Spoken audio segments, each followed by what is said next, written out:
Bonjour, hello everyone, and welcome back to the CSLA-OALA National Congress. I hope you enjoyed your virtual field trips yesterday. Not too much sun, not too many mosquito bites, and hopefully no blisters from those new shoes. Today, I want to add my welcome to our newest members of the College of Fellows. I think it's important to note to our younger CSLA members that if you find time in your brilliant career to come for service to the profession, the community, and to the environment, you too can become a fellow. We have a full day for you today, starting with our amazing opening keynote speaker, Martha Schwartz. Your technical program will start right after the keynote, and then later at the end of the day, we have some open forum discussion threads. Please take the time to visit our virtual trade show and see the innovation our suppliers are bringing to the marketplace. And stick around at the end of the day to say hello to old friends and perhaps make some new ones. Have fun.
Welcome, everyone. My name is Jane Welsh, past president of the OALA and the current chair of the CSLA Committee on Climate Adaptation, an amazing group of landscape architects from across Canada who helped shape Congress 2021. It's an absolute delight for me to introduce our keynote speaker today. I have to confess that I have been a fan since I was first introduced to Martha Schwartz, landscape architect and artist, when I was a student at Guelph and her bagel garden was on the cover of Landscape Architecture magazine.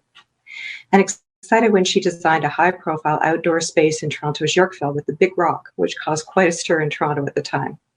And now I continue to be impressed as she focuses her considerable energy and influence on the urgent need for climate action, an issue all landscape architects have a major role in addressing. Martha Schwartz is a landscape architect and artist with major interests in cities, communities, and the urban landscape. Her work spans many scales, from the site-specific art installations to working with cities at strategic planning levels. Martha is an advocate for how cities can help to reduce climate change and support a more sustainable approach to diminishing resources. She strongly believes that sustainability is created through design and the creation of identity and a sense of place as our landscapes help to differentiate ourselves in an ever-growing uniformity of place as a result of globalization. As founder and senior partner of Martha Schwartz Partners, she has over 35 years of experience as a landscape architect, urbanist, and artist on a wide variety of projects located around the world. She is a tenured professor in the practice of landscape architecture at Harvard University Graduate School of Design and an active member of the Landscape Architecture Foundation Climate Change Task Force.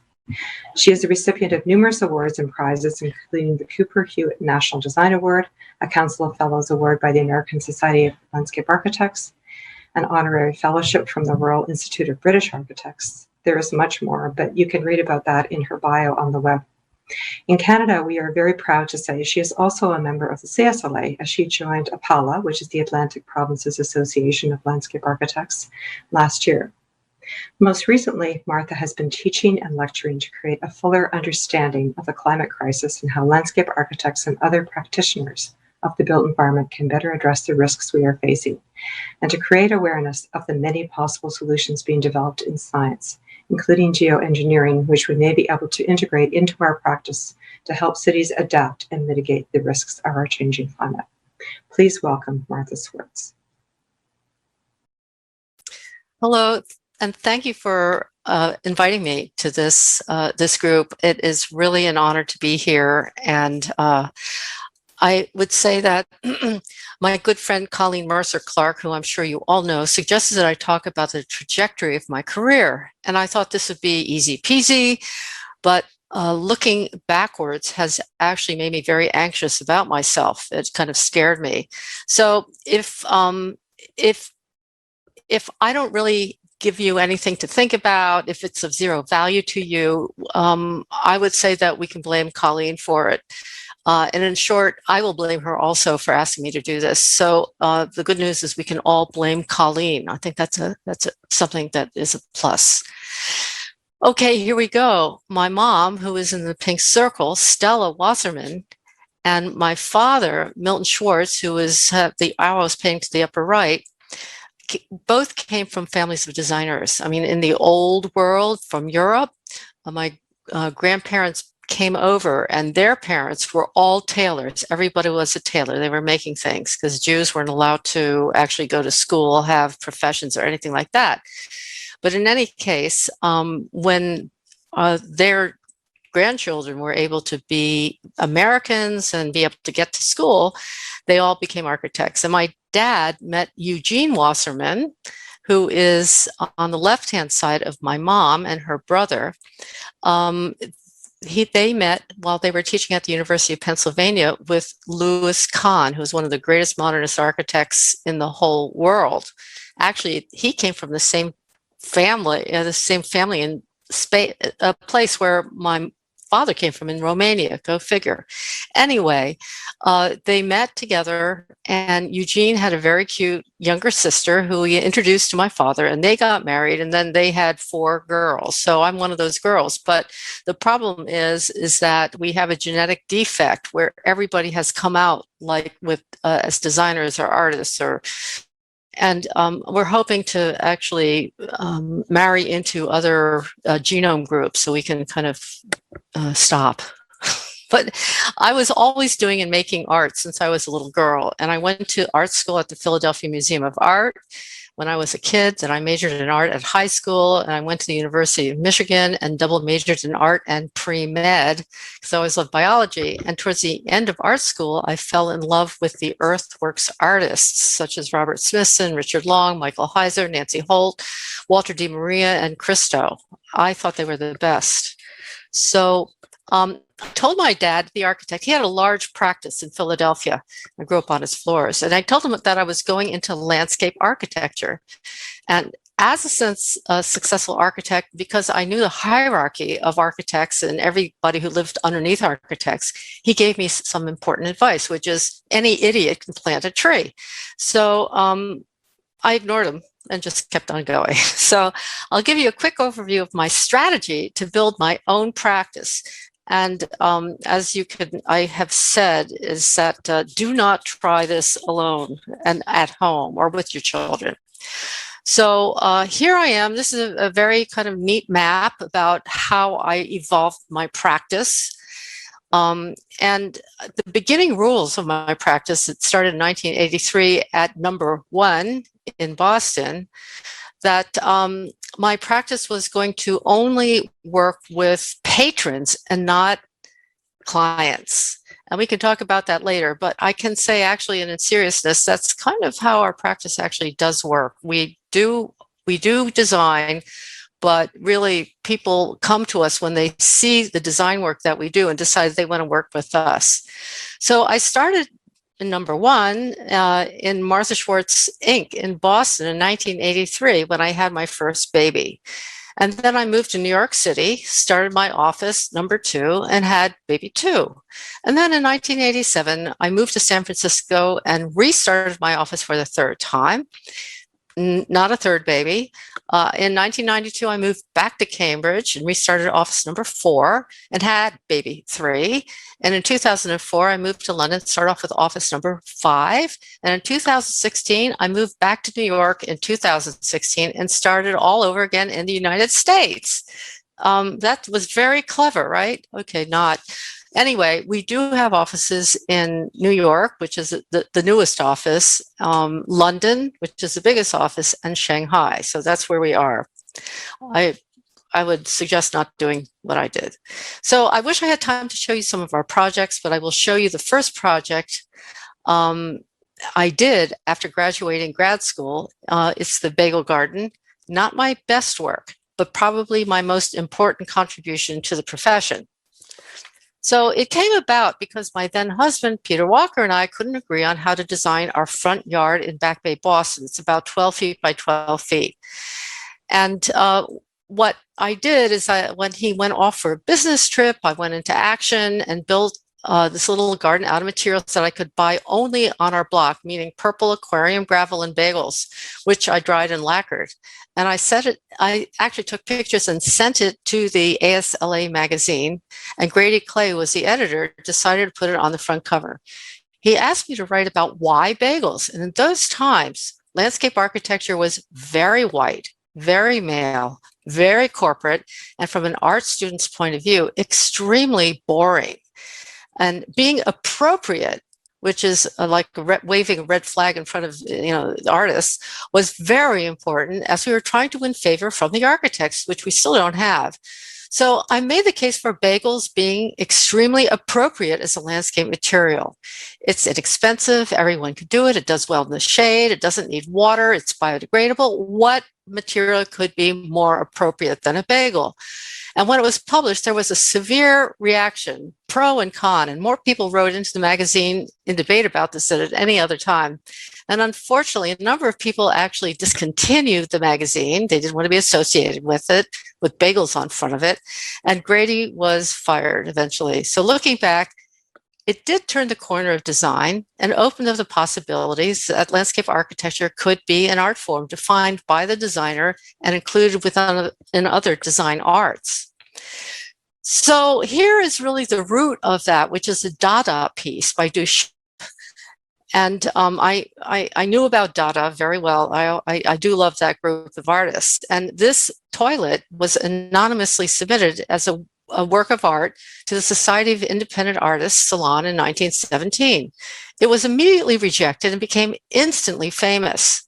The piece questioned whether an artist must make an object in order for it to be considered art, or whether choosing it and calling it art could be enough, thereby significantly altering the role of the artist.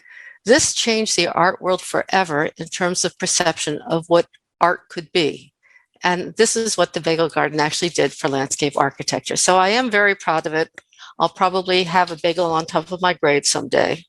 So this is where this is about me stopping being a landscape architect in 2016. I just dropped being a landscape architect and I went into a different direction. My sister Maggie sent me a YouTube video about the melting of permafrost on the eastern Siberian Arctic shelf. And this begins my pivot, better described as my total freakout from designing landscape as art to facing a looming existential crisis, which I'm still experiencing. I gave it a think that day and then decided that what I was doing as a designer was completely irrelevant.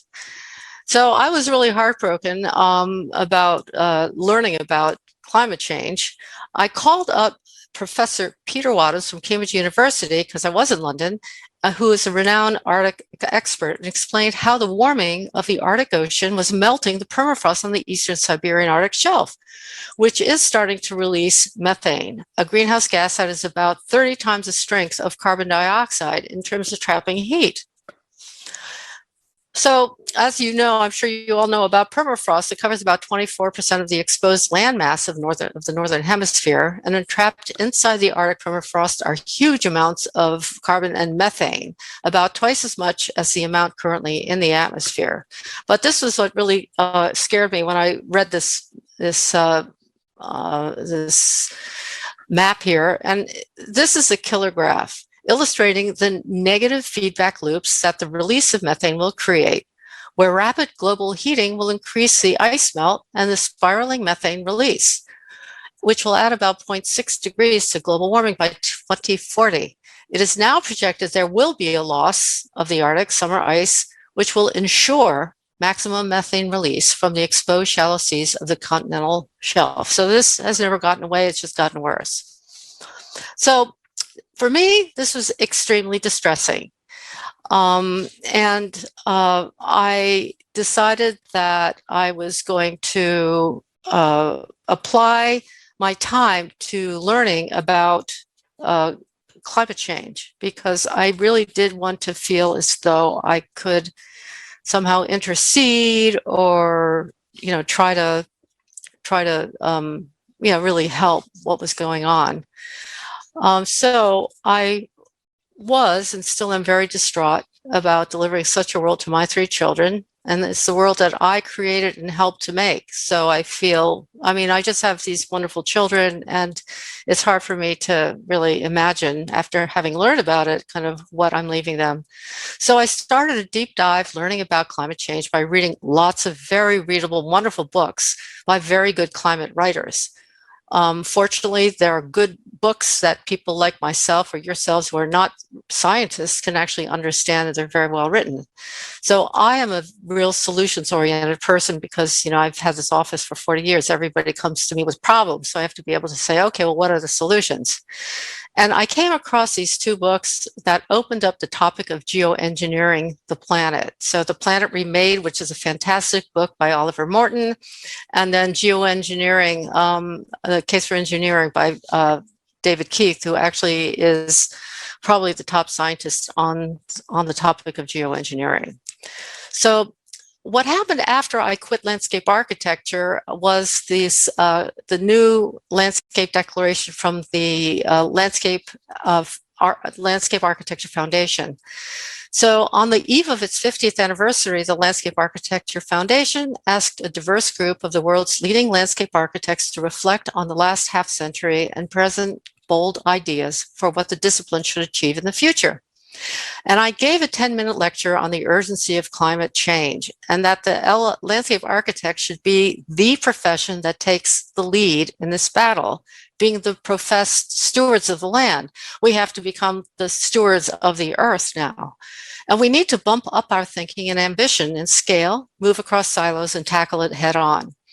This became a key takeaway from the summit, and I believe this is the first step forward on tackling climate change taken by our important national landscape organizations, as the LAF immediately put together a working group on climate change, which of course I was part of, and that is what really started us off.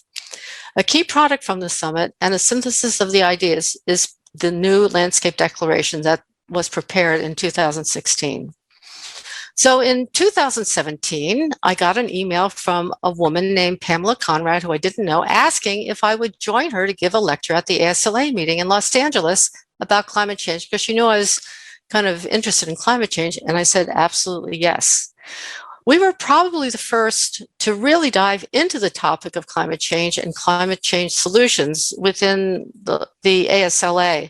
I have to say that when I did make this declaration, I knew I had to actually address it as part of an organization, not a singular person. And when I asked the ASLA whether they would actually take this on, I was told that the constituency doesn't like the words climate change. If you can believe that, it's true. And then I went to Barbara at the LAF and she said, fine, let's do it. So that is really how powerful these organizations can be in terms of making change. Anyway, we introduced the book Drawdown by Paul Hawken. I'm sure you guys have all read it. It's our go-to book in our offices, and I make all my students buy it. But just in case you haven't seen it yet, I highly recommend it. It's about 70 scientists researching 80 solutions that we can do now that can draw down carbon dioxide and by 2050 solve the climate change problem. And my takeaway is that, was that the 15 most powerful solutions to climate change, 7 of them are nature-based solutions. And it was the first time I really understood how effective and important the landscape was, because they produced metrics and how much gigatons we can draw down. But the production of metrics was so important in regenerating, and it's fundamental that we actually support, rebuild for our land for biodiversity. And that's something that it took me a while to really figure out, I have to say. So the next year, we pulled together a panel of speakers about our approaches to climate change. And here is when I met Colleen Clark, Mercer Clark, who you all know, and I do too, fortunately, and Vaughn Renner, who is now the past president of the American Society of Landscape Architects, and also with, of course, Pamela. And what we did is we put together a panel to talk about the benefits of collaborative efforts, which really helps us to have a greater impact by expanding access to knowledge, contribute and connect to global networks, maximize our strength in numbers, elevate our profile and contributions as professions, and support a low carbon economy through our work. And this is us. This is what I call our girls group. And actually, we have been collaborating and talking to each other since that time. And I love this group. We have met, we started meeting, I think something like once a month, maybe once every 2 weeks at first. And we really came together as a group, giving each other support while working on climate change, which actually is not only daunting, but it's kind of depressing. And, you know, it's like pushing rocks uphill.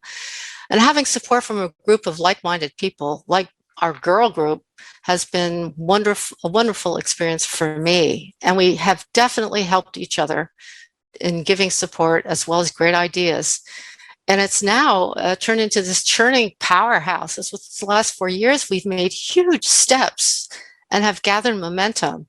And I highly recommend to all of you to reach outside your comfort zone, find other people who are, you know, who have interests that are the same as yours, and start talking to them. And in this day and age, it really does take a village to make things happen. And I really thank all of them here. It's really been great. So we did come together as a group, and I'm just giving you a few of the initiatives that we've actually worked on. And as I said, it's been a great, great honor to be part of this group. So we're on the initiatives. The first one I know that we're working on right now is both Colleen and myself and Vaughn. We're all helping to spearhead Pamela is spearheading a landscape architecture declaration for COP26 through the Organization of Architecture 2030. And the rest of us girls are really giving her support and, you know, trying to help with what she has on her plate. And Colleen is positioning IFLA to also give a declaration at COP26. And we're all pitching to help that too. We all just kind of dig in and help. And of course, she's at the helm of IFLA along with James Hayter, and they are creating very, very strong ties to the UN organizations, such as the UN Convention on Biological Diversity. I mean, she and James are really positioning landscape architecture as a very important go-to boots on the ground source for what we need to do to attack climate change. And then through my own participation in the CEO Roundtable in the US, and this is a group of CEOs from the so-called most important offices or practices within the United States, where we have some push to be able to kind of give support. And we were able to help push the ASLA to rejoin IFLA, which IFLA needed. So that was very good. And Colleen came down and she spoke to them. And, you know, we really kind of were able to move that forward. And then I would say presently, I am trying to activate EU landscape architects to protest the underrepresentation of landscape architects within the new EU Bauhaus organization. So I'm basically busy causing them problems because, you know, that sounds a lot like the old Bauhaus, not a new Bauhaus. So I've also started a nonprofit called Mayday Earth, and the vision is climate security for future generations. And then its purpose is to inform the public through a variety of communications platforms about climate change and the climate interventions and nature-based solutions that will be needed in order to rebuild and preserve our future. So we're presently building our website, but over the last few years, it's turned out I've given over 44 lectures, most of them in the last 2 years, all over the world, to different places all over the world. And I always research what's going to be happening to specific regions before I really talk about what the effects of climate change are and what the possible solutions are. So the other pieces of activism that I've been working on is trying to move the GSD forward, the Graduate School of Design, because it turns out that sometimes academia can move extremely and painfully slowly. And I'm not an academic, I'm a professor of practice there. So I'm like banging on things like, why are we not doing a course on climate change at this point in time? And anyway, so I've managed to be able to push for that. The inclusion of mitigation into our curriculum, it was only adaptation and resilience was being taught as landscape architects. And I'm like, no. We need to really kind of get into mitigation, decarbonization. That's what we do. We have to understand and learn about that. So also, teaching studios based on climate change and nature-based solutions to make cities climate ready. Edith Katz and myself, my Think Buddy, we work together. We've been going around different small cities within Massachusetts and working on them, again, with somebody from a wonderful man from the Energy and Environment Department within the state of Massachusetts, really figuring out how to make these cities more resilient and adapt. Then finally, I'll be working on the Harvard Climate Change Solution Research Grant on linear afforestation. So I got a grant to actually figure out what we can do with space inside of cities where we can actually plant linear skinny forests, but they're all connected and can provide a lot of benefits, especially like urban heat island effect and equity. So what I did do is I wasn't getting any traction with the faculty, so I got a bunch of students from GSD, and we printed out, like, we were supposed to have 10. You can only have 10 of these posters, so we printed out 100, and then we put them all over the school. We're talking about in really weird places, like when you go in the bathroom, it's in the toilet stall, or when you're going to eat lunch, it's on the garbage can, it's up everywhere, it's in the stairs, it's under on the floor. We just postered the whole place. And the outcome of the lecture was the establishment of the first required climate change course in the GSD, and built by the landscape architecture department. I forgot to say, I did give a lecture. I was afraid, I wanted people to come to the lecture, and I was afraid nobody was going to be there, maybe 5 people. And when I got there, it was packed full of students, 3 layers of standing room only. And they were they really asked, why are we not doing this? And I said, well, I don't know. I don't know. But the dean and the chair of the department were in the audience, and I suggested the students to ask them. So actually, now we have it. This is the introduction to it. And I have to say, it's required course. And I have to say, it was from the landscape architecture department. And so far, the other departments haven't done that. So the first part of it is everybody can come and listen to, because it's about the background and science of climate change. But the solutions are strictly landscape architecture solutions, because our solutions and what we do is completely different than what architects do. So, we're past the amenity bit about landscape architecture. We're past, working for architects. We really are the go-to profession for climate change. And then here, this other one that we did, Edith and I, was because I've been reading up on geoengineering. I was so excited about it. I know everybody hates it, but I thought it was really interesting. And we mounted a program called the Designer's Geoengineering Toolkit for Mitigation, because nothing was being taught in mitigation. And with the intention of teaching a bit of climate science about the larger scale solutions that are coming out of science now that we can learn with and we can integrate into the design process. And I say we can because I already have been doing that. So the intent of the course was to jump in scale from ecological scale to Earth system scale, which I believe is necessary for our profession to learn in order to expand itself. And while we are more familiar with ecology and ecosystems, most of us don't know about Earth systems. I certainly did not, and Earth science. So it was an intro to a larger scale systems that are part of the climate discourse, so we could better participate in the discourse and understand what the scientists were saying. So let's go to climate intervention, or it's also called geoengineering, and it focuses on addressing global warming by cooling the Earth and removing atmospheric carbon dioxide, both of which, in my opinion, we are going to need. So this is boring stuff, but let's look at our taxonomy chart. There are two major categories and then a lot of subcategories of climate interventions and technologies, which are carbon dioxide removal, that's one arm of it, the blue, and the solar radiation management, which is the pink, which it cools the Earth. And in our discourse, we studied each of these methods that were very interesting, and many of them, as I said, can be integrated into practice, even cooling the Earth.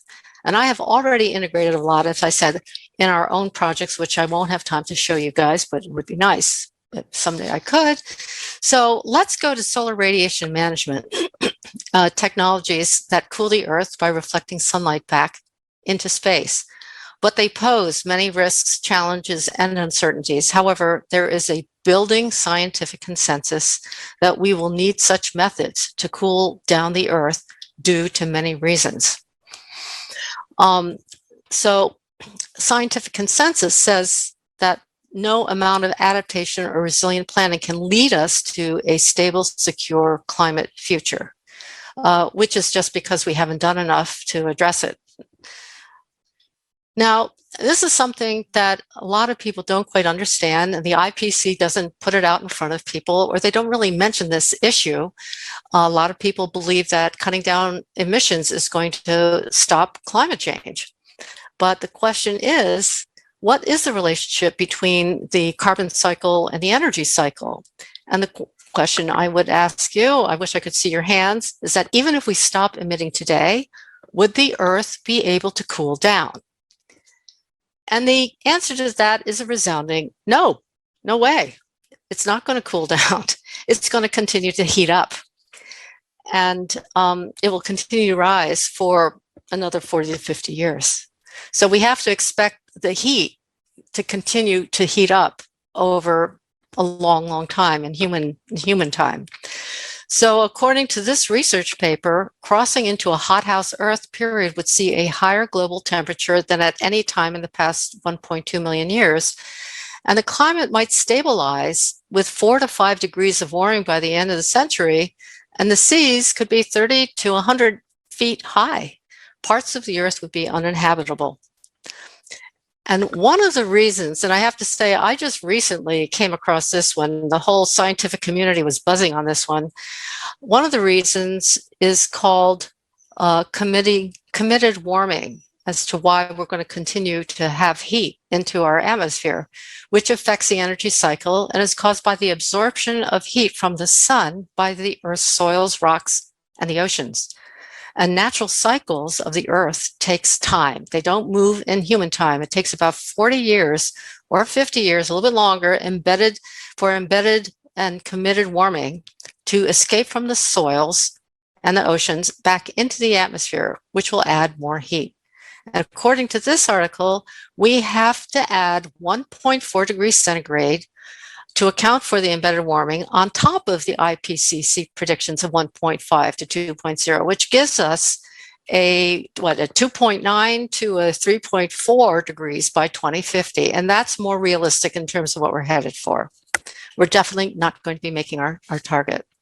This one is a data visualization I always love by Richard Weller, who is the chairman of the landscape department at the University of Pennsylvania. And it's showing this giant Mount Carbon, which is 52.5 meters high. And Everest is at the very bottom. So it takes about 10 Everests to show how much carbon dioxide is in our atmosphere. And without removing it, the Earth will retain its heat. And so that's another reason why we are not going to be able to feel much in terms of relief of global warming. So David Keith, the Harvard physicist and environmentalist, writes that, quote, carbon casts a long shadow into the future. 1,000 years after we stop pumping carbon into the air, the warming will still be about half as large as it was on the day we stopped. So carbon just sits there in the atmosphere, and that's why we're going to need direct air capture and geoengineering to do that. And there are four things we need to do to avert the worst of climate change. And this is all in our little books of to do. We have to stop emissions. We have to draw down atmospheric carbon dioxide through direct air capture. We have to regenerate the earth and its natural systems. That's our bailiwick. And then we're going to have to cool the earth because almost all the effects of climate change are caused by global warming. And I want to say that this is something that landscape architects can directly affect, is global warming. And the fact that this is not put out as something that we need to be thinking about, or that nobody quite gets, that, okay, we can stop emissions, but now what are we going to do with the rising heat? It would be better if we got started now to deal with it, because landscape architecture can do this. So policy must assure our next generation's future, like my kids, your kids, our kids, their kids. We must look at options that can not only reduce emissions, but to counteract the effects of global warming. Why can't the IPCC say that? I'm upset with the IPCC, obviously. But this is a very important piece of climate change discourse, which you probably haven't heard about, complaining about, well, why aren't we talking about global warming? It's because, yeah, I don't know. It just occurred to me that what about it? And this is something that is very, very important to us. And it's an important climate change issue that only landscape architects can fix through addition of greening cities and planting as many trees as possible and not overturning earth and putting ground covers and everything we do. So after that, I'm going to take you to the other side of geoengineering, which is cooling earth. I'm going to introduce you to stratospheric aerosol intervention, or I'm going to just call it SAI, which is a proposal that scientists have been working on since the 1940s, knowing that this was going to happen, to cool the earth by reflecting a small percentage of inbound sunlight back to outer space in order to reduce global warming. In other words, they're increasing the albedo of the atmosphere. And the idea came from measurements from volcanic eruptions that cooled down the earth, like when Pinatubo shot off in 1992. And this idea is about mimicking volcanoes. It has impressive results, which prove to be sufficient to entirely offset global warming. It's received the most sustained attention and also is the most controversial solution in the book. And although this type of intervention is not fully tested, that's a problem. We aren't allowed to test this, and the effects are uncertain. Most scientists consider we're going to have to employ it if we're going to avoid the worst case scenarios, of climate change. So SAI could reduce the effects of global warming and its associated risks effectively, globally, rapidly, reversibly, and inexpensively. It also seems to be technologically feasible. It's not a difficult technology. However, as I said before, it could pose serious physical risks, social challenges. The social challenges are more difficult to deal with than the actual scientific challenges, and that it needs to be researched and it needs to be studied so that we can address these challenges before we really need to use it. We cannot use this now. It's not feasible now. But if things really go belly up, which looks like it will be, given the fact that the global community has not actually acted as it needed to act to avoid climate catastrophe, it may be something that we're going to have to use. And the other thing is that other countries can use it too. So it would be better for us to understand what the dynamics are of doing this, because if other countries use it and use it poorly, we need to know exactly how we can deal with that. So it's also a truism that we need to embrace adaptation and mitigation options that can help to address climate change. But no single option at this point is sufficient by itself. In other words, stopping emissions is not sufficient by itself, as I explained. We have to go to all bases to really figure out how this is going to work. And this is a truism that we all need to embrace. We need to really be open to different ideas, because things are going to have to take a radical turn to be able to kind of to disable the amount of warming that is going to happen. So through learning about how the Earth works and the Earth systems and the large-scale solutions that are being proposed, I actually started my journey back to landscape architecture. I was completely shocked at my U-turn and came to understand how important our profession really is. And for me, not in the area of art and culture, in the area of, saving our children. So I'm going to this taxonomy chart again. And if you take a look at this, it's under carbon dioxide removal. That's that one branch out of two branches. But underneath carbon dioxide removal is natural carbon dioxide removal. And this is a section that is our wheelhouse. This is where we, as landscape architecture, can learn about what we can do in ways that we can't learn through ecology. And we spent a lot of time on this as landscape architects because we're not farmers, but what is regenerative agriculture? They're methods that we understand now to how to really rebuild our soils. And all of these things actually pertain to us. So you may be wondering why natural carbon dioxide is under the umbrella of geoengineering, and the answer is pretty simple, that geoengineering nature-based solutions must be done at a scale that would actually modify the Earth's systems. It's all about the scale. However, as with any of our projects where we use plants and ground covers, we are contributing to the fight against climate change. And added up all together, we can make a huge contribution by mitigating the effects of climate change through our designs and our planning. And we naturally provide solutions and are now in the process of being the go-to profession. This is really happening now because why? We're the green profession. So I'm getting to the end of this, and I just saw this a few days ago, and I was really, wow, this is a great example of how people can work together. The Nature-Based Solutions Initiative, this is what it's called, based in Cambridge, UK, has grown a group of 55 UK-based universities and research centers working together to raise ambition for tangible outcomes from the UN COP26. So our profession is really alive, trying to get our foot in the door and create some kind of noticeability, which evidently the EU Bauhaus just missed completely. So it's the COP26 Universities Network has published a briefing paper on nature-based solutions to which I'm going to call it NBS members contributed. So they rounded up a lot of universities in the UK. So the core of the mission is to enhance understanding of the potential of nature-based solutions, and that this is the COP declaration. To date, I'm sure it's going to continue to evolve, but they keep posting it, based on nature-based solutions. And it is based on 4 important guidelines. And I won't have time to read the guidelines, but it's an interesting website to take a look at.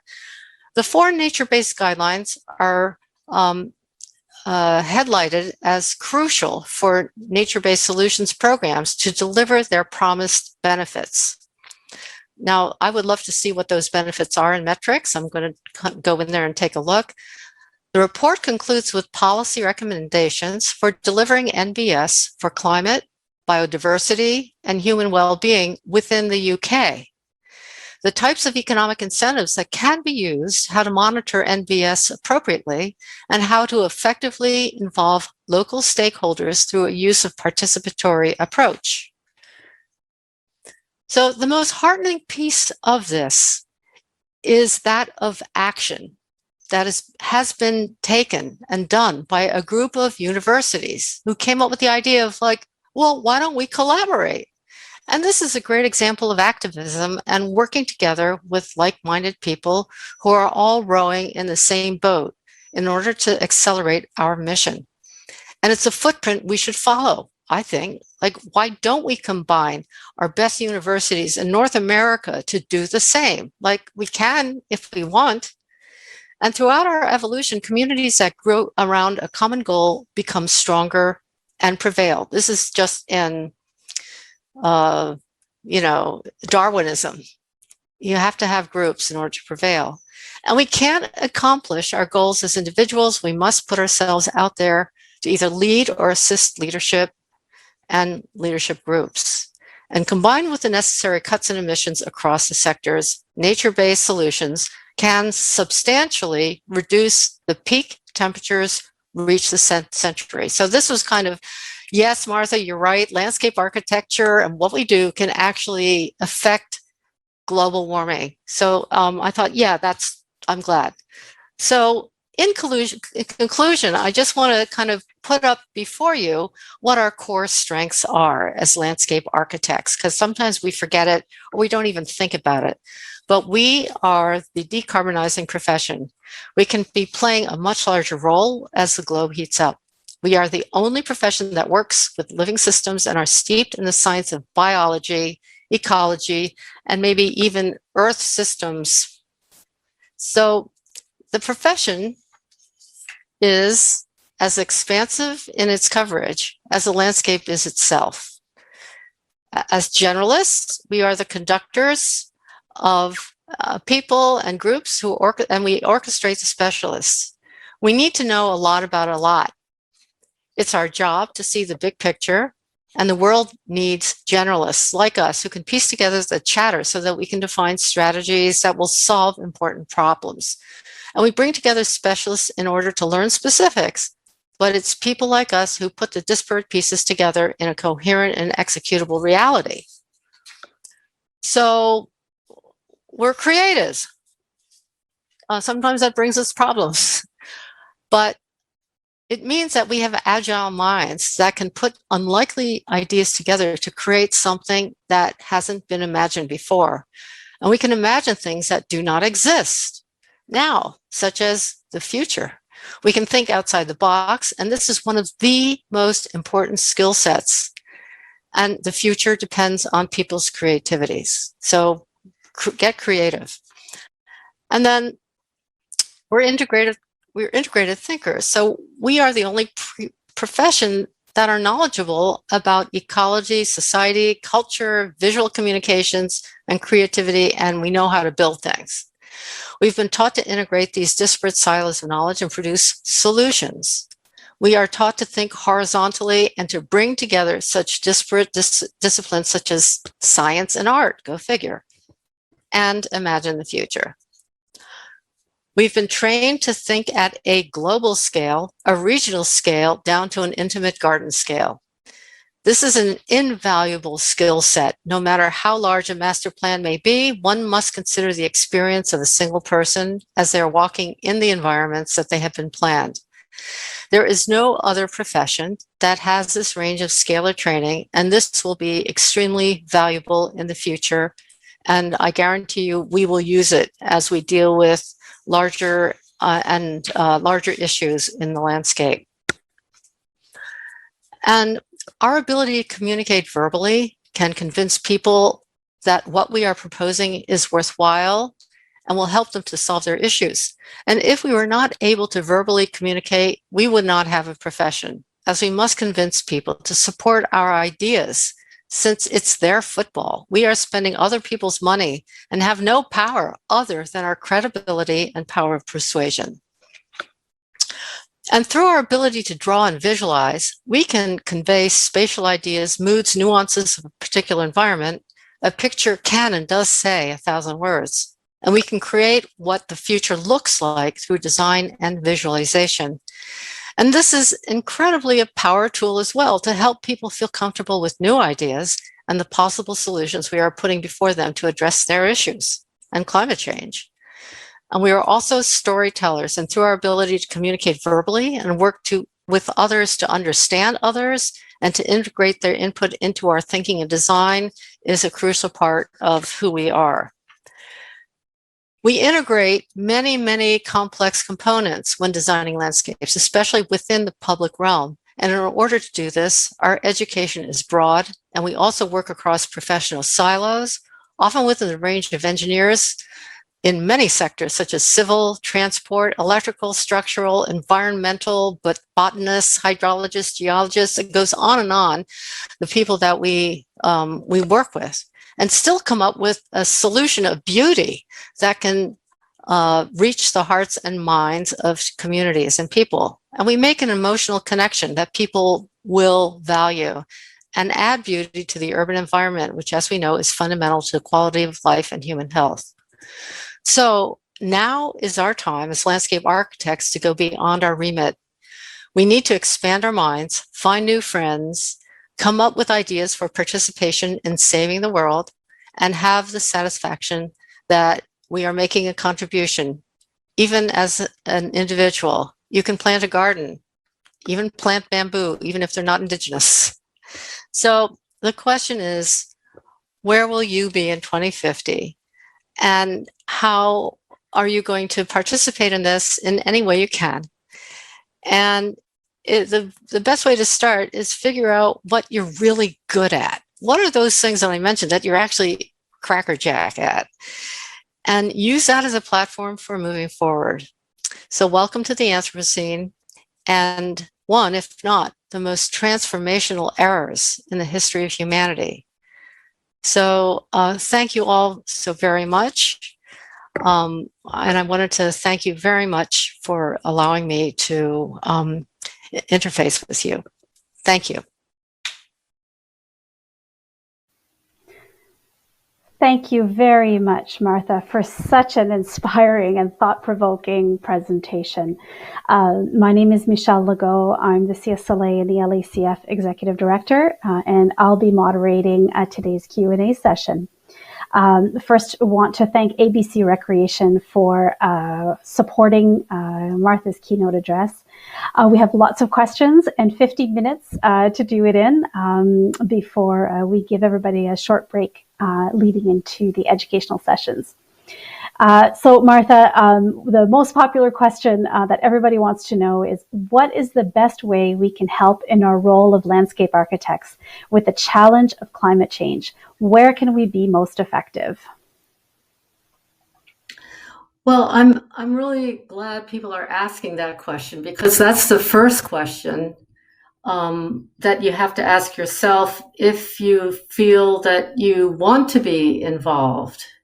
But I'll have to tell you my own story. I was really grappling with it myself. I had to figure out what it was that I was able to do, because it seemed so remote, untouchable in terms of entering into it. But number one is you have to really look at yourself and figure out what you like to do and what you are good at. And I said that because you want to start off with something that you feel comfortable with and something that you like doing and you feel like you can do it well. And, I've been teaching for so long and having to make presentations. And then I figured, well, you know what? I can communicate out. That's probably maybe the only thing I can do to help. And what I found out through reading these books is that scientists totally suck in terms of their communications. I mean, this was just going through a period of reading about it and reading news about it, and actually reading the book. It's called Losing Earth. I read about that. It's a little book, but it came out in the New York Times. And what happened was it was kind of catastrophic, but the scientists were not able to deliver their message in a way that had impact. And you know what? The scientists, that's not their job. That's not what they're good at. But other people could be good at that, and I'm good at that. So for me to unpack what scientists are saying so people can understand it, that's my job. That I kind of went into without knowing what to do at first. But that one, you'll find that these things, when you read them, it picks up your interest, and you can just call them up. Tell them you want to help. I mean, you have to kind of throw yourself into the water, not knowing what you're going to get. You have to be kind of forward or even brave to find people who are doing it, knock at their doors, and just start.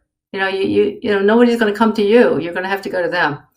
So figure out what you like to do. I would say broaden your scope. I do have a good reading list. I didn't put it up, but if you would like that, I can definitely hand it over to Michelle. And they're very good books to read. We can all get it. But within those books, there's lots and lots of really interesting topics. And you'll find something that you're really interested in. You will. So that's my advice, is just kind of read up, figure out what you can do, and then go call them up. That's my the importance of good communication and knocking on doors. The next question we have is, how do we get more landscape architects in positions of senior decision-making in governments?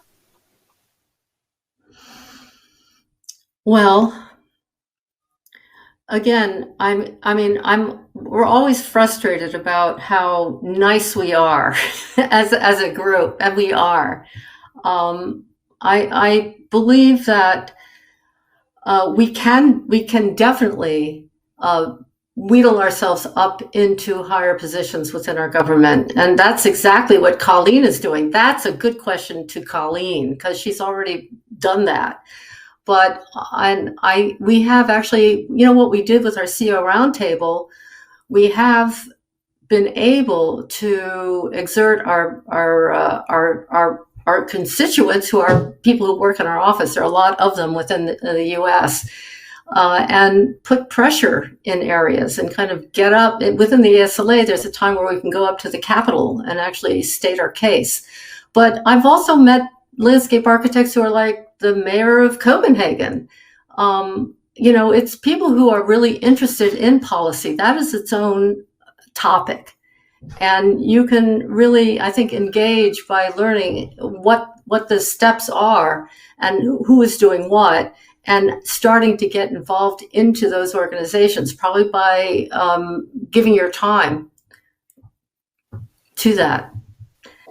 I don't have a clear idea about exactly how you do it, but I know we're needing it, and I think we can do it. Other people have done it. So it's like, how, find out what the organizations are where you live, find out what they're working on, and figure out, if you can start to participate. And everything you do is going to be from the bottom up. Everything, me too. Just not knowing anything, and then learning through actually participating. That's the way to do it. Sounds like the important message there, Martha, is to encourage people to get involved. We have another question here.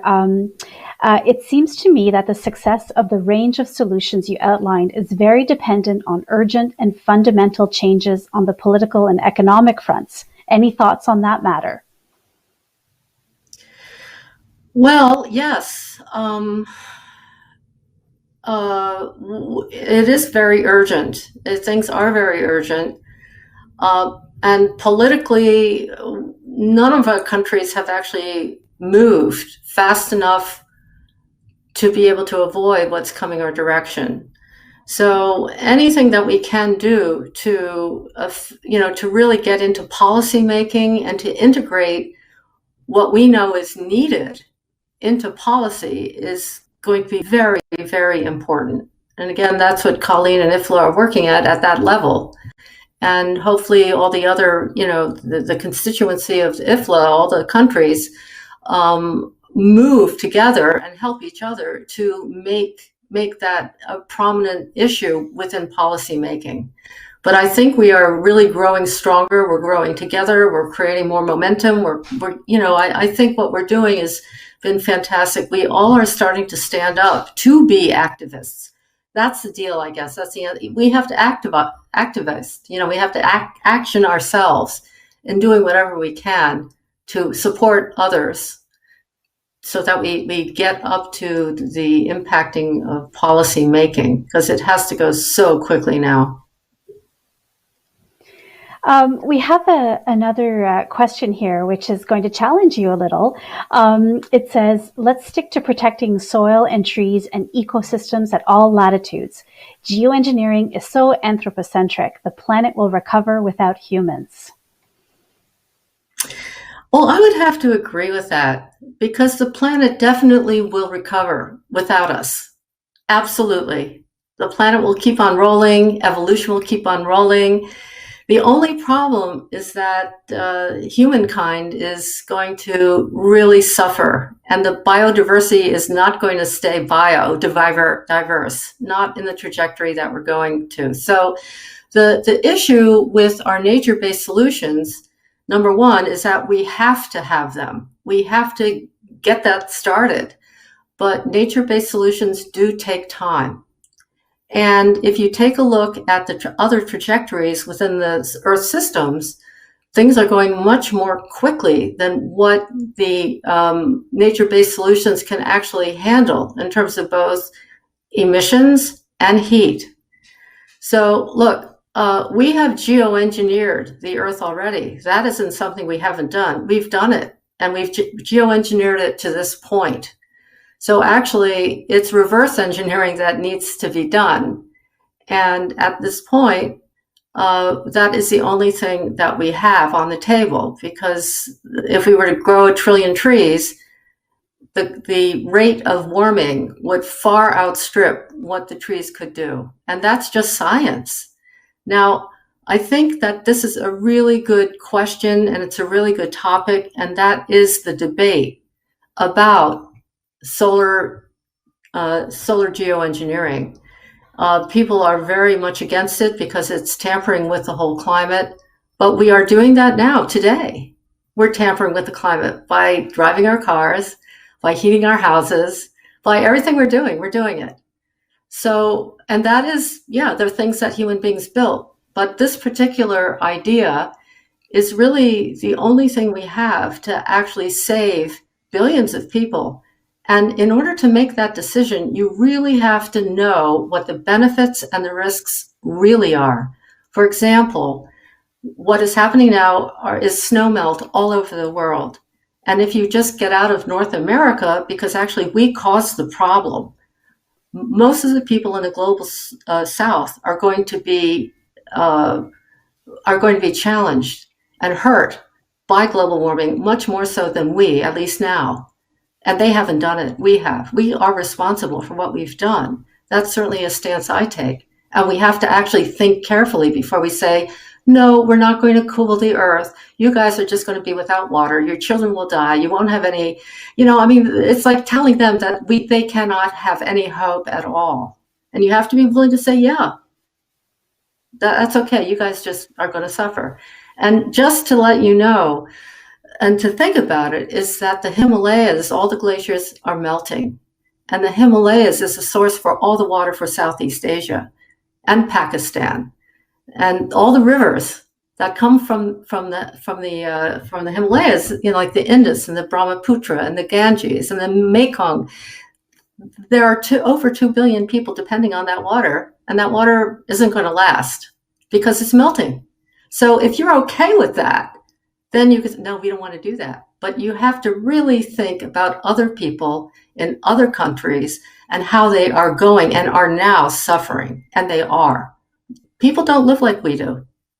If you take a look, in order to live our lives, we would need 4 Earths. So we're very privileged. We're very lucky. So lucky, I can't believe it. But making decisions for other people who are challenged by climate change that we caused, we have to be very careful about what we're saying, because we're saying these for other people around the world who are going to and are being hit now. Southern Africa, the Sahel in Africa, Southeast Asia, India, because the Chinese have appropriated the Himalayas, and China is going to have a problem with water and food.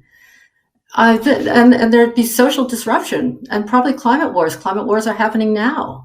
We don't read about it because our press doesn't talk about anything else other than the United States, but it is happening. I keep up with this. So there is so much disruption, global disruption and inequity. And women are the ones who suffer the most, of course.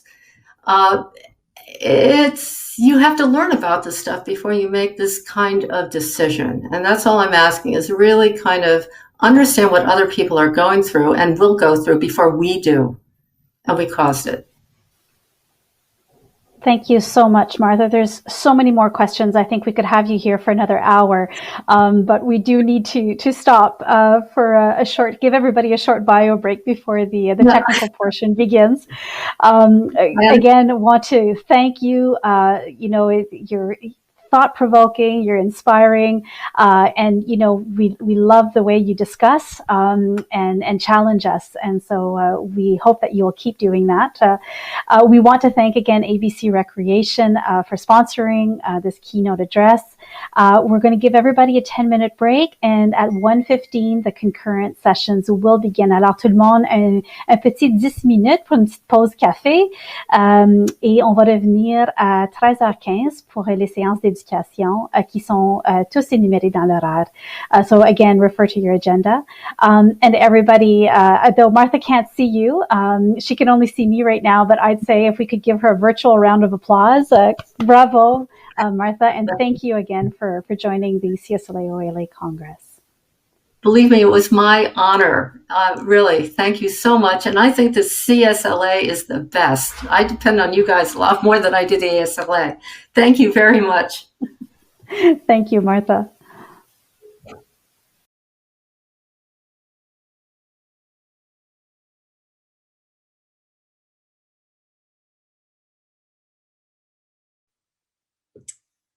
Et voilà, I think we are all here. So thank you, everybody, for joining us for this second in the series of educational sessions. Today's educational session, this one is sponsored by Landscape Forums, and so please do take the time to visit them in the trade show. That's what the breaks are for, and there's also some time this afternoon at about 3:15 when you'll have time to spend some time in the trade show and visiting those exhibitors who are so important to us. So thank you, Landscape Forums, for your sponsorship of today's sessions. We're here today to hear Brett Houston and Ian Morrow talk about Indigenous knowledges and ecology and adaptation.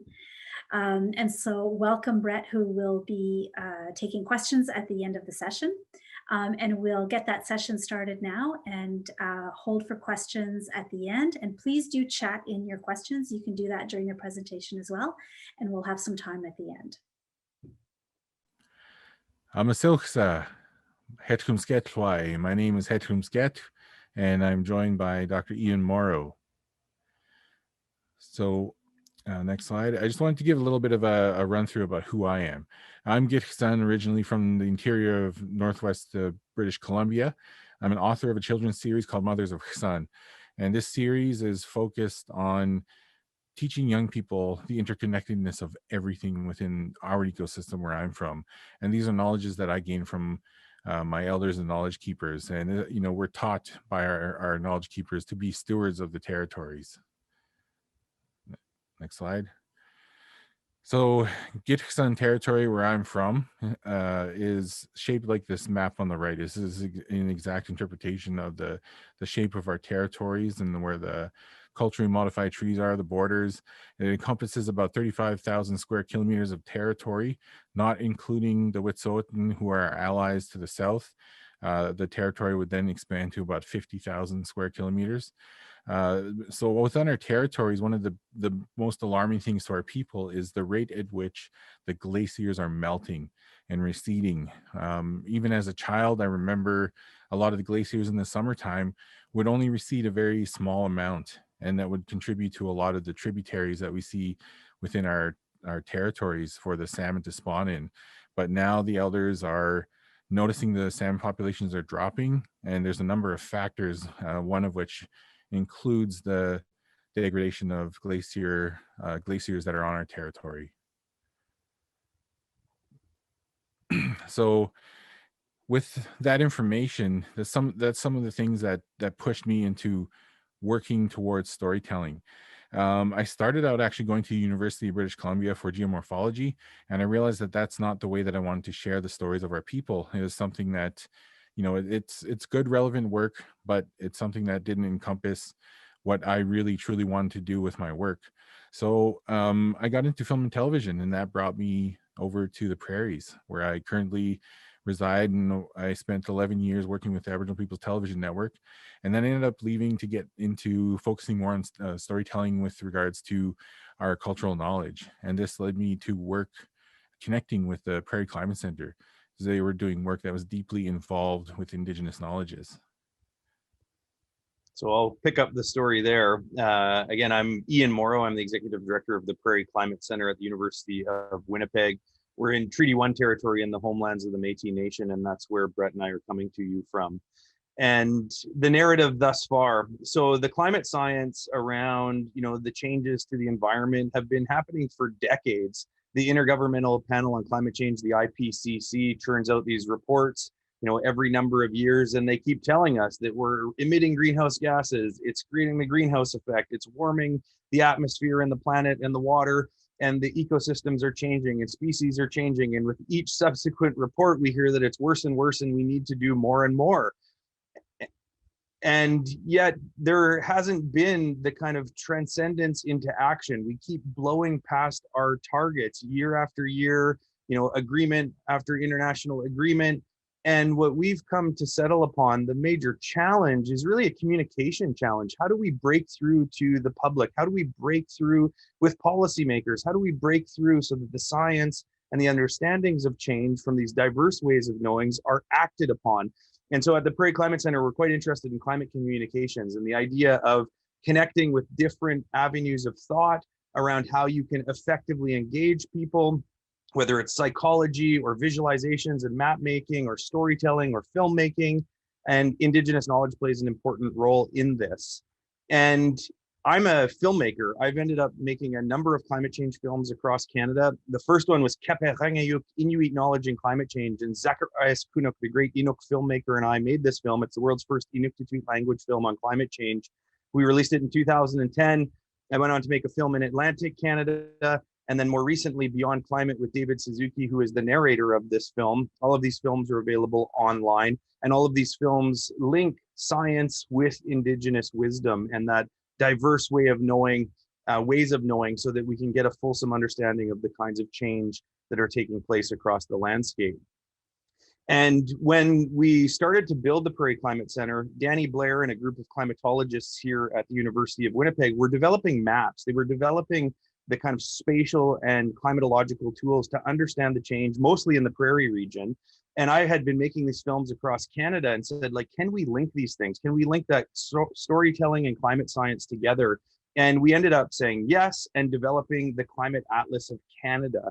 It has 24 global climate models in it. There's a bunch of map variables that you can look at. The interviews, the films are in here, and you can understand climate change across the entire country.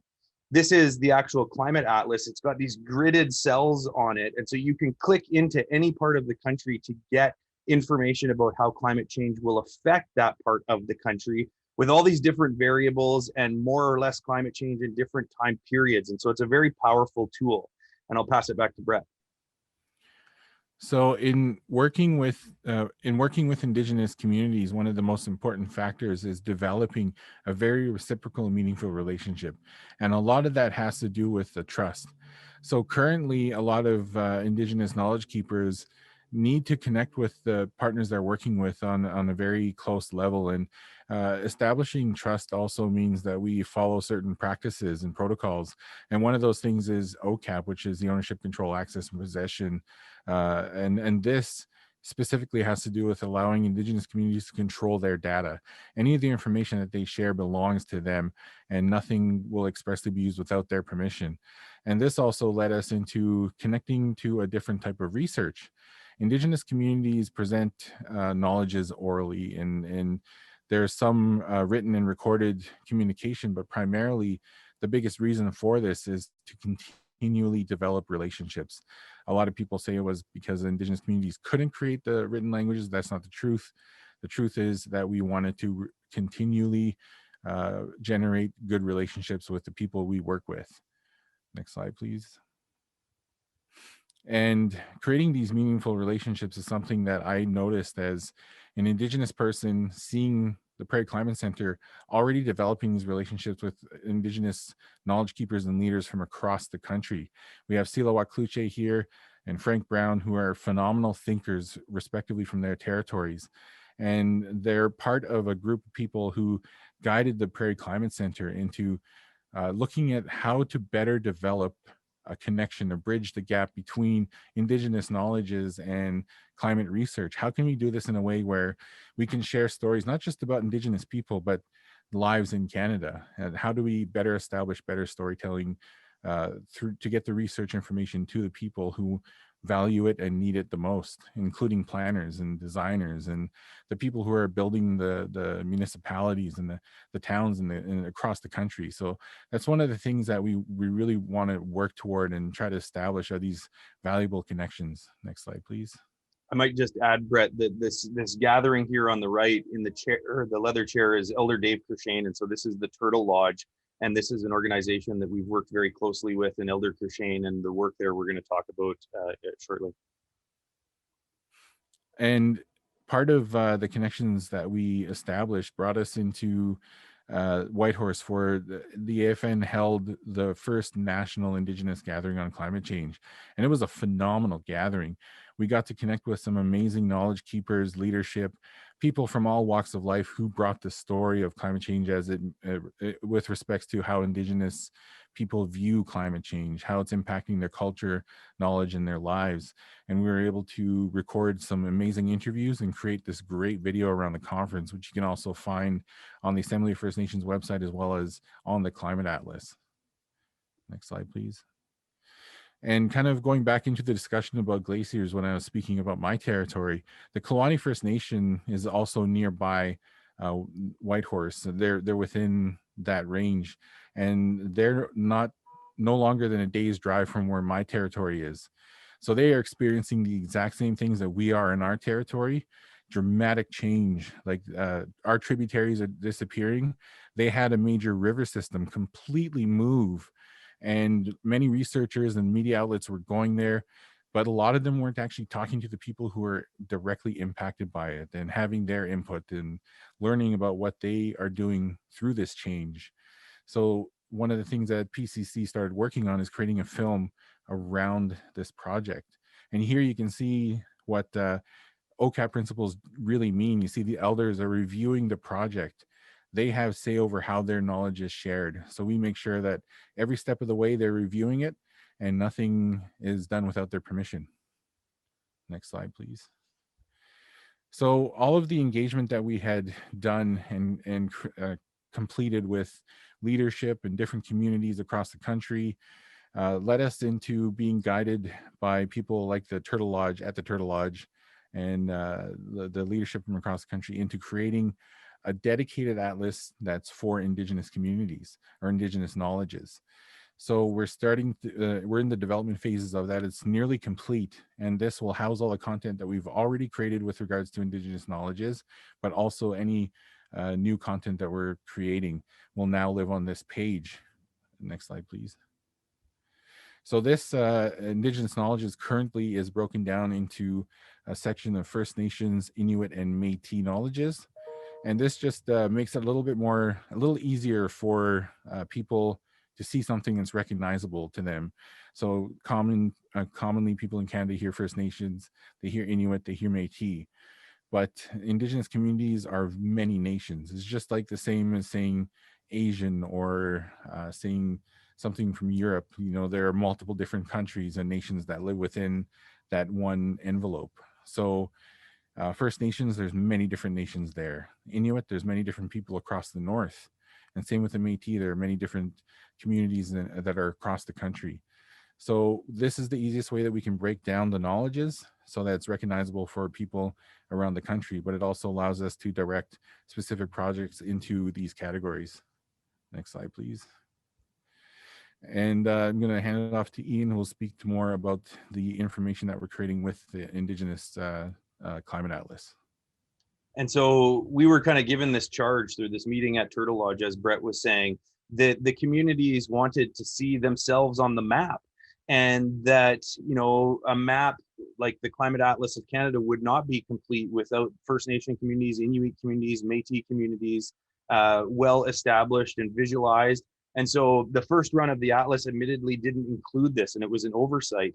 And the importance of creating maps that are decolonialized, that are aware of the negative impacts that map making has had on Indigenous peoples, that maps are a tool of colonialization, and that they have been used to do, you know, terrible things and draw boundaries around lands and take lands.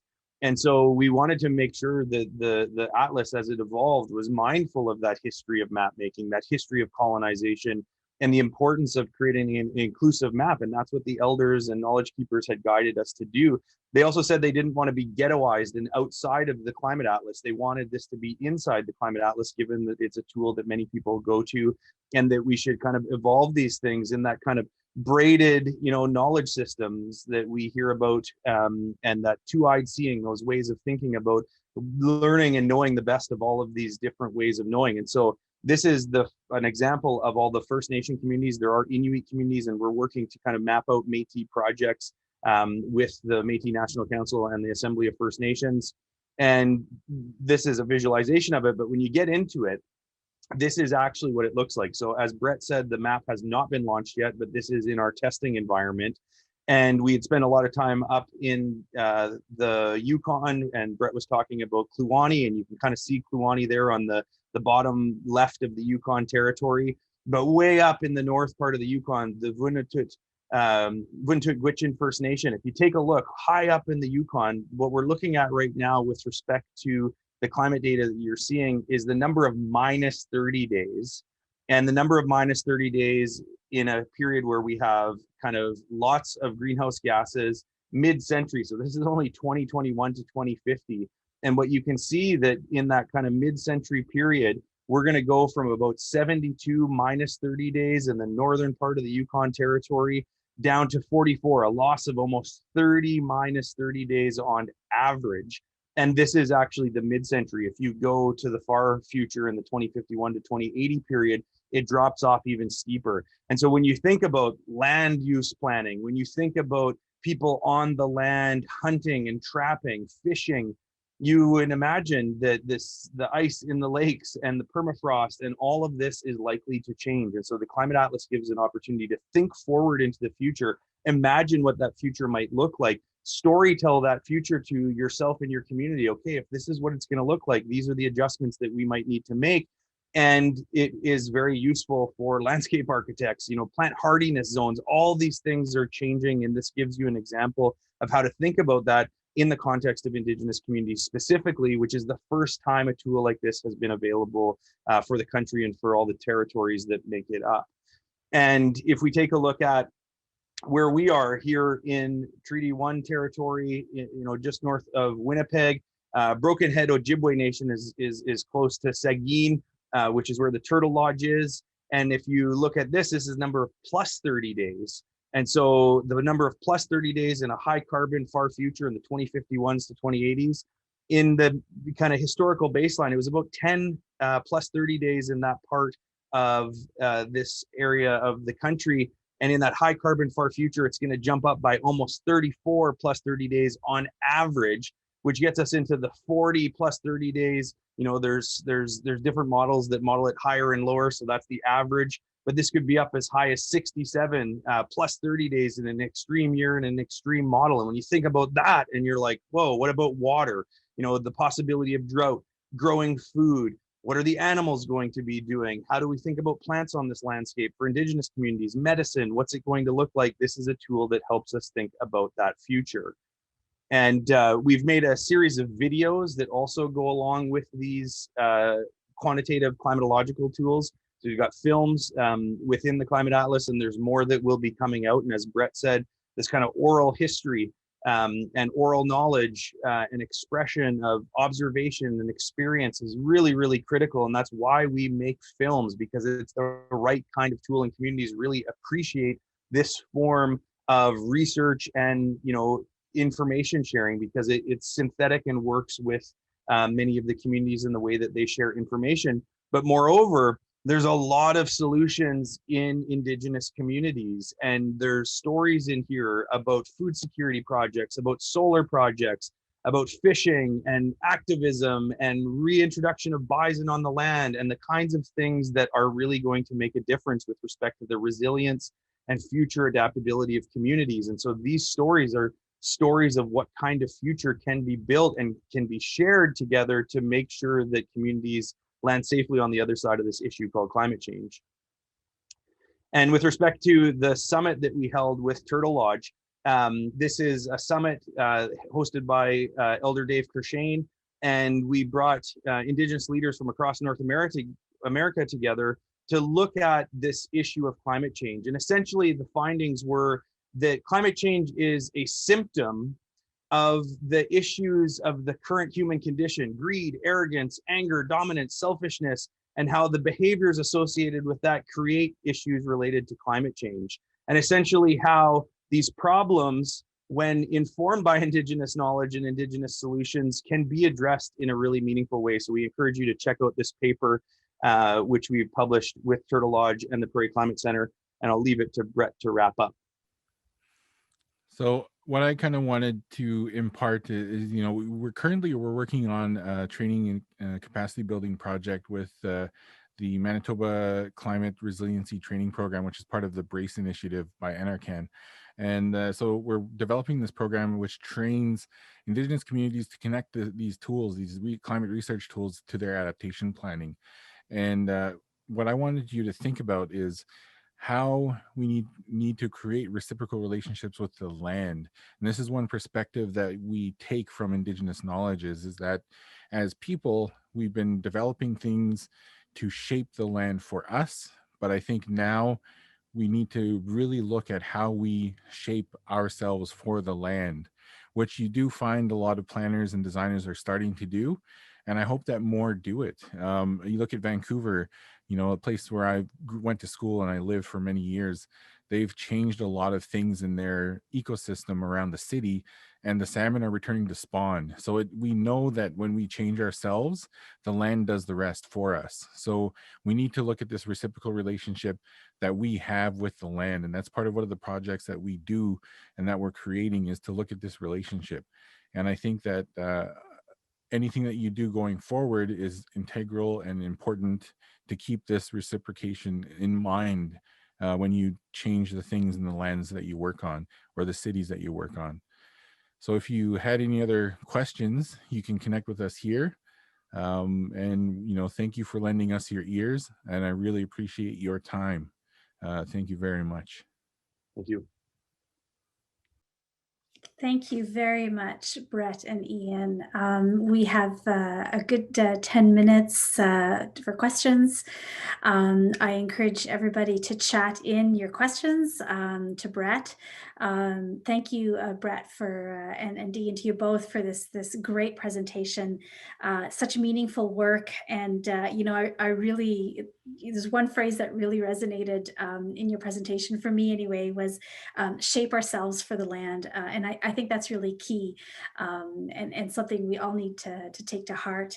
Again, just as the questions come in on chat, just want to thank Landscape Forums again for sponsoring the session. Remind you that the code for gamification is EDS001. I put that in the chat, no spaces. And so again, an opportunity to win prizes there. So again, I do encourage you to ask questions. And since I'm the moderator, I get to ask the first one. But Brett, I'd be interested in knowing what the timeline is for the launch of the map, because I think this is just so important work, and it's really going to inform landscape architecture. So tell us more about how and when this is going to roll out.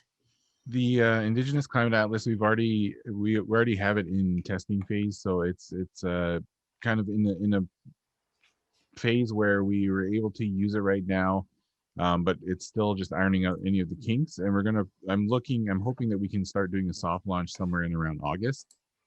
So we would send that to a few partners, get a few people to get their eyes on it. And then I think doing a hard launch would be somewhere in September, because we wanted to coincide with implementation of our training program, and the pilot is going to start around September. I'm just quickly glancing over to the questions here. Someone was asking if we work with the Inuit groups. Yeah, there is a section on Inuit knowledges, and there's a lot of content that was created by the PCC along with Inuit elders, and including a documentary on climate change. It was all in Inuktitut, and I believe it was the only or the first climate change film done in all Indigenous language, if I'm not mistaken. So yeah, that was sorry if that a little bit of a brief answer, but yes, we do have a lot of content from up north. Excellent. We also have a question here from Grant. He wonders if the toolkits address seeking funding and how ISC and how to realize climate change adaptation projects.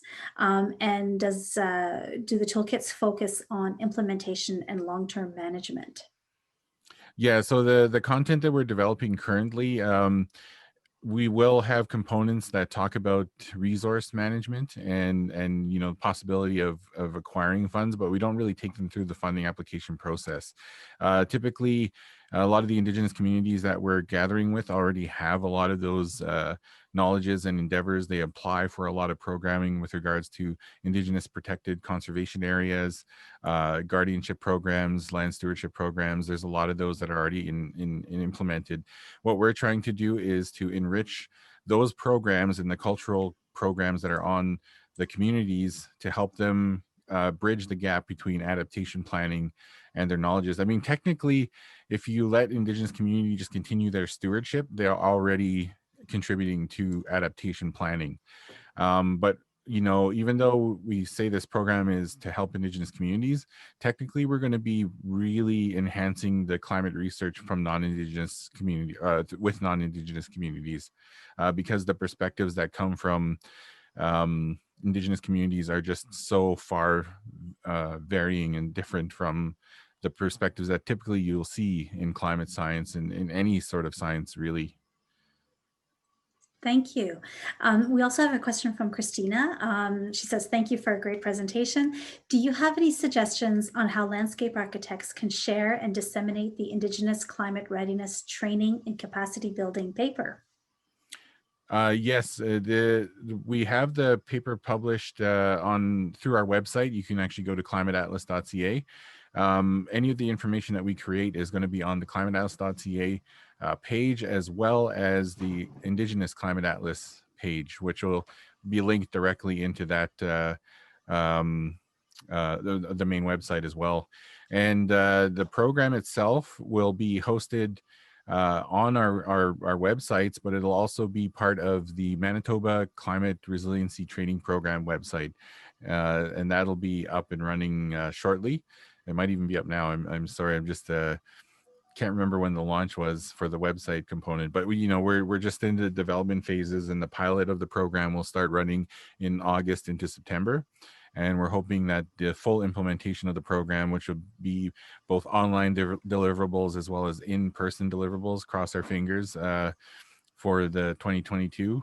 So yeah, there's a lot of components to it. And I think for us, one of the most unique experiences for people, it's going to be the hands-on in-person or on the land training that they would receive from a lot of knowledge keepers. And for those who can't connect on in-person training sessions, I think we're going to be developing video content with some of the pilots that can also be a part of the online content, and that way people can gain some of the experience if they're not able to make it to any of those sessions. And again, this is a Manitoba focus, but we want to be able to bring this to a national audience as well.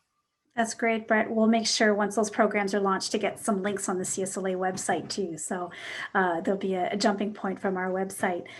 We have a question from Bev. We have lots of questions here and we're running out of time, but Bev asks, she says, I know Indigenous leaders are being overloaded with requests to participate in numerous initiatives, and it can sometimes be hard to get Indigenous people's involvement.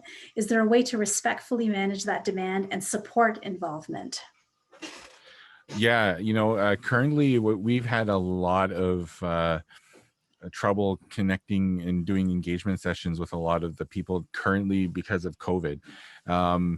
Indigenous communities, more so than others, are at a higher risk of COVID and spreading COVID within their isolated communities than any other community. So all of the resources that Indigenous communities are currently working with, all of the time, and anything administrative has all been refocused and dedicated to primarily COVID planning and mitigation.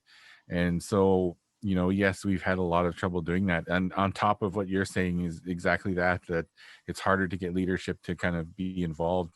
I think one of the biggest components to creating those relationships, again, is building that trust. And I think Some communities, if you're going into a community, it's good to start with the leadership, like trying to connect with, some of them will use the band office system, which you connect with council members or their chief or an executive director from the band office. But there's a lot of nations like mine who don't use those systems. We use hereditary systems, and each of those parts of the territory is governed by different house groups. So really the connecting and creating those relationships is just by linking to other projects that already exist.